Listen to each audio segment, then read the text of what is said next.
Guys, so it's been about a month since I kind of heard about medieval games, the Barons' War and Pillage. So you'll see some Pillage stuff coming up as well. And I've been hard at it making some terrain pieces. Well, say hard at it. As you can see, 3D printing terrain pieces, painting them, making bits and bobs. There's a few houses and other bits and pieces. And I really fancied making, obviously, a bridge over water. And that's exactly what I'm going to be showing in this video, or what I've done. Really pleased with how it has come out. Again, this is going to be modular, so I can make other sections that connect up to this. My board's going to be made up of 4 of the boards that you can see currently. There's one in the screen. So obviously I need a few more water bits to span across all of them. But as you can see, yeah, a nice. Again, I want to make these bits so I can use them as a game, but also play them as like a diorama. Use them as dioramas to sort of obviously take the pictures of the miniatures that I paint. And these are the Vikings. Recently painted these. Again, the before video coming out, how I painted 36 miniatures in, well, about 3 hours. So, as you can see, yeah, this is the road that I made. Again, 3D printed. This is on a filament printer, just because obviously they print nice and flat, and then the things don't warp afterwards, unlike some resin printers. Yeah, you do get a little bit of warping sometimes. And obviously, I want to make these nice and thin, because obviously I don't want to be too deep. Because the plan is when I put things onto the board, they kind of merge into the board as though they live there. So printed out 2 bits because I couldn't quite print out 1 bit on my printer. Basically, I was using the Bambu Lab A1 printer for this. Yeah, awesome printer. I used to hate filament printers. Many moons ago, I tried a couple, didn't like them, but now absolutely love them. So printed out some rocks as well. I'll try and leave links for these. Again, though, I think these all came from like the Bambu Labs Studio, whatever it's called. As you can see, yeah, printed out loads of rocks, printed out some more rocks, and then some more rocks, and yeah, I've got tons of rocks basically. But the good thing is, obviously, I can use these for, well, the other sort of water terrain bits I'm going to make. So I love the fact of these rocks. These were printed out, I think, the lowest scale possible for speed, obviously. So you can see layer lines, but that's fine because these are all going to get coated in PVA just to seal the whole thing. And obviously I do fill this with a 2-part epoxy resin. So initially I've got to glue these down. Obviously I've got a choice of glues, which is pretty cool. Obviously different glues for different occasions. So I've got good old super glue. I've got some PVA glue here. And then I've got one I don't really use much, but I do like, and that's this, Gorilla Glue. Obviously get the clear one. When I first bought this, I bought the white one. The white one expands. So yeah, be aware, white Gorilla Glue expands. But the Gorilla Glue, it's really good because it's kind of like PVA glue, as in when you put things down, you've got quite a bit of time before this stuff really sort of cures, sets, hardens, whatever you want to call it. So you can still move things around. But you give this, I don't know, an hour, 2 hours, and then things are, yeah, they're in place. So it's a nice cross between super glue and PVA glue. Super glue, sometimes things set too quick. Sometimes they don't even set at all. And PVA, yeah, that just takes overnight. So 3D printed the bridge. This is from 3D printable scenery. Again, I'll leave links down below to where you can get this because most of the items I'm printing are from printable scenery, as they do a ton of awesome, well, terrain and buildings that suit the era that I'm kind of going for. So printed it in 2 halves because again, it's kind of like too big for the printer to do in one. But I actually used it. I printed it on 2 different printers. To save time, so obviously they're both going at once. Unfortunately, one's got a little bit of warping, but I think that's how I supported it. Yeah, the printers basically, it's a Halo X1 and the GK3 Pro, I think was the other one I used. Both great printers. Again, I'll leave links down below, guys. Everything I use, there's always links down below. No one's sponsoring this video. This is purely me, obviously, just having fun. But again, I'll always promote the things I use because, well, I'm promoting the things I use. Some of the links down below, guys, are affiliate links. I need to say that. It doesn't cost you anything. But if you use my affiliate link and buy something, then I get a few pennies back. And obviously then the companies like me and they want to send me more stuff to try. So yeah, if possible, click on the links because it does help me out immensely.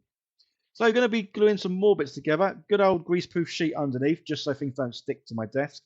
As you can see, I printed out the same rocks, but I think these were 50% less size. And again, this is the thing that I always say about 3D printers that I absolutely love, is the fact that you can just take things, resize them, change them, mess about, and basically you can get exactly what you want, which is really cool. So as you can see, yeah, you using the hot glue gun here. I just like using different glues, but the reason for using this one is obviously it's cheap and it fills in all the nooks and crannies, which is pretty cool. So it does mean that when I put everything together, yeah, there's no gaps. And talking of the gaps, which there aren't any, yeah, just going to put some sort of little stones down. Again, this is just to obviously add to the look and feel of the whole terrain. As obviously with the rocks, I am going to be putting some grass in between those nooks and crannies and all the rest of it. Put some more rocks in the center because I wanted to see some of these come through the bottom of the river here. Yeah, I'm going to put loads of stones in the bottom. So with the stones, again, guys, whenever you buy sort of stones or quite a lot of sort of basing material, you're best off looking at fish tank stuff. That's what I always go for. So I've got a huge big bag. I think it's a 5 kilogram bag of stones, and it costs about £5, £8. Whereas you can spend that kind of money on a small little packet. Whereas I say, I'm definitely I'm never going to run out of these stones. The bag is huge, absolutely huge. But I've also got another one that's got stuff similar to cork. Again, it's for fish tanks. That probably isn't cork because I'm sure that would float. But you know what I mean. It's something similar to cork. Again, for making sort of general basing. So this is the bit I always hate because it makes a mess. Yeah, I don't like mess. Obviously, with this hobby though, there's always going to be mess. It's just a case of as soon as I make it, I need to sort of clean it up. So yeah, shake everything, all the loose bits off. Obviously, the PVA glue. So yeah, that was left overnight because that just takes forever. But again, it's one of these cheaper materials, and yeah, it works. So this is where I'm going to seal everything. Obviously, I want to paint this, but then I want to use the two-part epoxy resin, and I wasn't too sure because the layer line on this, I think it was something like 0.46, so it was like one of the highest layer lines you can get. So yeah, I wasn't too sure if the resin could sort of seep into to the thing. Again, I'm not too sure, but I thought I would try to sort of avoid any mistakes. I don't know if you guys have ever used two-part epoxy resin. It's a tricky thing. Yeah, I think I've probably had more misses than hits using it, but they've all been user error. So hopefully I am learning from my mistakes because there are quite a few. But yeah, we'll see. So this one, well, I won't spoil it, but this one, yeah, it didn't come out too bad at all. So this is definitely up there with the hits. There was a few problems, but we'll come to those in a minute. So again, because I want to sort of fill this with the resin, I'm just filling up any gaps to make it so the height is about the same on both sides. If I didn't fill these gaps, then the resin, yeah, it would just seep out. So there we go. It's not looking too bad. Pleased with how it's coming out. And yeah, I think it's time to sort of get ready to paint this thing, I guess. So we'll do the usual. Going to prime it in black. I primed it in black and then primed the waterway bit with obviously a brown because, well, that's kind of the colour I want the mud to be. So again, with the primers, Colourforge primers, been using them now for about 4 years. Absolutely love them. And then a bit of dry brushing over the whole thing. And yeah, this is where we're at. So yeah, really pleased with how this was coming out. Love the look of the bridge and everything else. So with the bridge, if you've seen quite a few of my recent videos, all stonework I'm now painting with 3 different sort of colours, and then doing a wash over everything. So it's kind of 4 colours because I don't paint every single brick with these colours. In fact, I only do probably about 25% of the bricks you get painted, and it is a case of going around painting a brick here, painting a brick there. And again, when you put the wash over everything, it kind of ties it all in together, but just gives you that nice little variation so that the bricks aren't all, well, uniformed, all the same. So this is where sometimes, guys, when I paint things and do things, I have a bit of an idea of what I'm doing. Not too much, because it's nice to just sort of wing it. But then sometimes I do something and I'm like, yeah, I wish I hadn't done that. This is one of those. I thought I'd paint all the bricks grey. I don't know why, because they had a nice little sort of texture and colour difference in them, bit of contrast between light and dark areas. So this grey that I'm putting on, it almost had sort of too much coverage. It doesn't really show the dark and light from underneath. So obviously that's what I wanted to do, because obviously all the paints I use pretty much are always speed paints by Army Painter or Dipping Inks from Green Stuff World, because I just love the way they work. So while that other stuff was drying, I've gone back to the bridge. Yeah, I need to get a bigger brush. Obviously, I've made my own wash, and this is just literally from acrylic ink. I think I've used the Daler Rowney one. the sepia colour. Did about half and half in water, a little bit of washing up liquid, and obviously got a ton of wash for less than you'd pay for a little wash. So yeah, add a bit of green in there as well, just to make it look a bit mossy. So when I do sort of put the epoxy resin in, it looks like it's like a stream, I guess. So because I'm going to be putting some grass on some areas, yeah, that's why I'm painting these bits. It is a kind of a brown, even though it looks sort of black on the screen. It is more brown, just to indicate that there is sort of dirt underneath. So yeah, so this is where I just thought everything looked. So the rocks, I didn't like how the rocks looked. So basically, somehow I think I've missed a step there because I did actually paint them black. Obviously, clearly I didn't film that bit because sometimes I get too excited and I forget to film. So I did paint them black and then dry brushed again. So I just didn't like the way that grey came out. And then yeah, good old flocking and little tufts of dirt. So with the flocking there, I think there's 4 different types of grass or different types of green in there. There's also some little teeny tiny bits of cork. And yeah, it's a simple basing because this is the basing that I'm going to use on all my miniatures. So again, I'm trying to make everything that I build, make, paint for this game. It's all going to have the same sort of grassy sort of texture to it. So again, when you put bits onto each other, it's all going to merge in nicely. So I say again, I really want to make dioramas. I love dioramas, especially because I am now I'm painting so many miniatures. Yeah, because Victrix recently sent me obviously the Pillage book. They also sent me quite a lot of the war bands. The first one I painted is the Vikings, which you saw at the beginning. So I want some nice terrain backgrounds to sort of take pictures of, really. So there we go. It's all looking good, and this is where obviously I'm now getting near the stage of the resin being poured. And this is a bit. It always dreads me.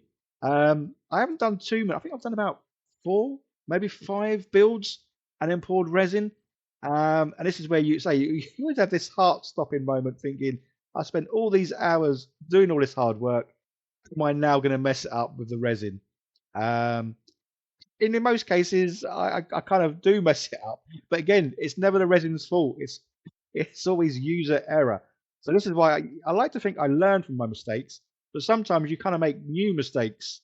Yeah, you'll see what I mean in a minute. Anyway, so yes, I'm using Let's resin. But before I pour the main resin, I thought it'd be nice. Again, these are smart ideas, learn from the mistakes. I'd go round and try and make sure I fill any nooks, crannies, anywhere I think that the resin might sort of seep out. Let's get ahead of that and actually put some resin in. Does that make sense?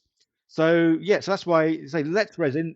I'm using this little bottle of UV resin, but I'm also going to be using their 2-part epoxy resin. Again, links down below. So I thought I'd go round again, being smart. But yeah, I'm going to avoid any mistakes by going in, putting the resin, obviously where the edges are. But then I thought I'd also go around and make sure that all the rocks are covered. Again, just to try and eliminate any possible errors. Say this is where you learn from previous mistakes. But somehow, you'll see in a minute. Yeah, I really thought I was going to on to a winner now by making sure there was no nooks, crannies, gaps. There was nothing. There was no way any resin was going to escape. Yeah, resin's got another idea. It finds way. So yeah, it got to this point. Thought, yeah, I'm happy. Let's get the resin out again. Obviously, there's no way you could fill it with these little bottles. Well, you could, but you'd use a ton of them, and that would be really expensive. So yeah, I'm bringing out the big boys. It's these huge big tubs. So this is a deep pour. I think you can get up about 2 inches with this. Obviously, the thing I'm doing is only about, I don't know, 1/2 inch, 3/4 inch. But yeah, Let's resin, epoxy resin for deep pours. I've used this stuff before. Again, whenever I've used their resin has performed perfectly. Any errors have been caused by me. So, in preparation of any errors, yeah, I'm so glad I put this cutting mat down, guys, because if I hadn't, I'd have cried. Yes, I put an old cutting mat down just in case any did spill out. I've mixed up the ratio. Again, guys, whenever you're using any chemicals, any materials, use proper safety protections if you need to, yeah? I'm not all about health and safety, as in telling you guys what to do. So please don't spam me. Oh, I hope you did it in a ventilated area, this, that, or the other. You guys take care of yourselves. As you can see, I'm wearing gloves. I mean, what more do you want? So as you can see, I made up quite a bit of the stuff because I wasn't too sure how much I needed. I would have made it in a bigger jug. I didn't have any bigger jugs. I only had these little cups, which is why, yeah, I've made 4 of these little cups up. A good old guesstimate, thinking this would be about the right amount, and I wasn't too far off. I think it took 3, which wasn't too bad. So, say when I was pouring this, I was fairly optimistic that it was all going to go well. A few little bubbles, but get the old lighter, they soon go. That's another thing I love about this Let's resin, epoxy resin. When you mix it up, there's hardly any bubbles. When you pour it, there's hardly any bubbles. The bubbles that are there, they instantly disappear. Yeah, what you can see now is me dabbing it because somehow the resin has found a way. It's found a way everywhere, basically. How it's got through, I don't know, because I literally went round all the stones and covered them. Whether or not it somehow seeped through the bottom, I don't know. Maybe. I mean, you guys tell me. Again, I've only used it about 4 or 5 times. I like using it because I like the end result if it goes well. It's just one of these things of you can do a lot of time spent painting, making something, only to then go and truly ruin it with the resin pour. Any videos that I've done where I have messed up, I've left them in because obviously this is a great way of learning. I always find obviously the best way of learning is you try yourself. You make mistakes, you learn from them. But you can also go on YouTube, watch other people make mistakes. So sometimes you don't need to, especially if it's costly. So yeah, these end bits, yeah, they worked perfectly and peeled off. It was just getting this bit off. It took, I think it took me nearly an hour, just peeling it a little bit, because I didn't want it to break, because then I would have been heartbroken. But as you can see, it's pretty much the stuff has seeped out everywhere. So whether it's come from underneath, or I mean, there could have been some nooks and crannies of the underneath of the bridge, I guess. Anyway, whatever happened, it came out. Pretty casualty, a little bit of the bridge. So other than this, I'm pretty happy. I must admit, say it took forever getting the thing off, but the end result, yeah, this is what I wanted. So got there in the end. Obviously, a lot of the sides where the grass is a bit sort of wet looking, and some of the paint has come off. So that's not too problem. We can resolve that with a little bit of flocking, a little bit of painting. So yeah, I'll take this as a win because, well, it's come out, the resin's in there, yeah. So we'll just ignore the fact that it took me an hour to get this off the other cutting mat. So as you can see there, yeah, I'm going to go around again, put some more of the little grass on. You know, it's quite cool that some of it looks wet because it looks like it may have rained or water's just splashed out onto the stuff. So if anything, Bob Ross would say it's a happy little accident. I've now got some bits of grass that look wet and some bits of grass that don't look wet. And either way, I'm happy. So as you can see, I've really sort of blended the edge in. So when it does lay flat on my my wargaming board, hopefully you won't see that it's a separate piece. It will just sort of merge in with the bottom. So with the water, obviously, as you can see, yeah, far too still, far too shiny. So I thought I'd have a go at, well, using some PVA glue. I'll tell you why I use this and not something else in a moment. But yeah, I thought I'd have a go using this stuff because obviously this dries clear. But I think the one I've got must be quite watery because I was hoping I could do this brushing and have some sort of peaks. But as you can see, yeah, there's no real peaks. I don't know if it's because it's like we've been having some warm days in the UK. Obviously, still been getting rainy days. So I don't know if this is normally sort of thicker or the one I've got is just a thin one. I didn't actually look to see what it says on the side of the bottle. So did it all over. Looks obviously really weird. Let it dry. It's got a bit of texture to it. It's gone quite matte as well. It's almost like you can't quite see through the bottom, which I don't mind because obviously I don't want clean running water. But yeah, there's no peaks, no troughs. It's just, well, I don't know what it's just. But the reason I used the PVA glue was because I couldn't find the thing that I've used before, which I'll show in just a second. And here it is. Yeah, this stuff. Vallejo Diorama FX Water Texture. So this is what I've used in the past. Unfortunately, I couldn't find my bottle of this, so I had to go and buy another one. And obviously, bought it on Amazon. It came the next day. That's why I tried PVA glue just to see if that would work. So this water texture stuff, yeah, I know this works because I've used it before. This stuff is obviously a lot thicker, so you are going to get the peaks, troughs, whatever it is. And again, you can put loads on your brush and really get it sort of so that, well, that's probably a bit too much. But so you really can get some nice peaks to it. But obviously you can put this on and get even higher peaks. I've got no direction of the water in case anyone's going, oh, did you think about the direction of the water going? No, I just wanted some peaks here, there, everywhere. So you can see, put it all over. This stuff though does take quite a bit of time to dry. I think I left it for about 3 days. As in, it dries pretty quick, but a lot of it stays white. It takes a while for the whiteness to go clear. So this is about nearly 4 days later. So as you can see, some of the bits are still not quite transparent, but that's fine because I like the idea of being able to see it 'cause it looks like it is. There's a bit of movement through the water. But yeah, absolutely happy with how this came out. I say after the little resin mishap, which we'll not talk about anymore, very pleased. Obviously, a nice bit of texture, feels rough, looks like its stream's moving, and it fits on my board a treat. So I've made it so one of these fits across nicely. So I will have to make, say, at least 2, maybe 3 of these. And the other ones I might make thicker, thinner, or just add a little bit of character to them. Overall, love how this has come out. The board's coming along nicely. I'm so near to playing my first game of Baron's War. And I say, I've just recently got hold of Pillage, which is where all these little miniatures are from. So check out War Games Atlantic down below and Victrix, as yeah, I love them guys because, well, I love all these bits and pieces they're making.